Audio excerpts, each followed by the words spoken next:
Biliyorsunuz Türkiye Cumhuriyeti Devleti Çin'in Uygurlara yaptığı zulmü görmüyor, duymuyor, bilmiyor, umursamıyor, hiçbir şeyine takmıyor.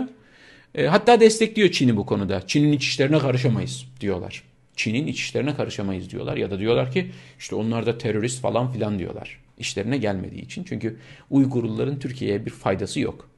Yok yani gariban insanlar Türkiye'ye ne katabilirler? Yani işte Katar şeyhi gibi gelip böyle para yığamazlar. Böyle işte bilmem kaç tane uçakla bilmem kaç tane bavulla gelemezler. Gariban insanlar.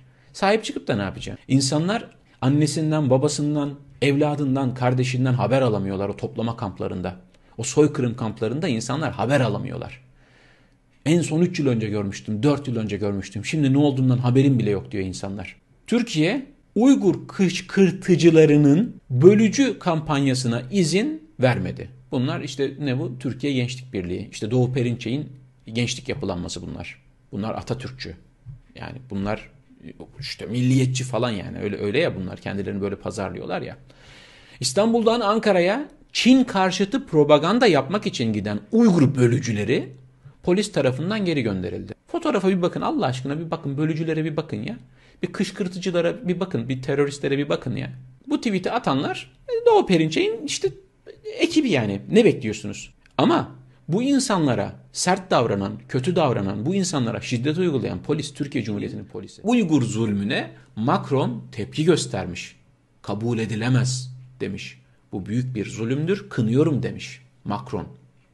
Ayar vermeye çalıştığımız Macron. İnsanlık dersi vermeye çalıştığımız Macron bakın Çin'e bunu çok rahat söyleyebiliyor. Peki Türkiye Cumhuriyeti'nden herhangi bir yetkili böyle kıytırık bir ilçe başkanının bacanağı falan bile olabilir yani. Çin'e bu konuda bir şey söyleyebiliyor mu?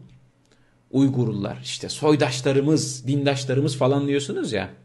İsterse başka bir dinden olsun, isterse başka milletten olsun. Ortada bir zulüm varsa, zulmü yapan kim olursa olsun, zulme maruz kalan kim olursa olsun, orada mazlumdan yana olmak, zalimin karşısında olmak falan, her yedi düvele meydan okumak, mazlumların umudu olmak falan, değil mi? Atalarımız, dedelerimiz işte sayıyorsunuz ya işte.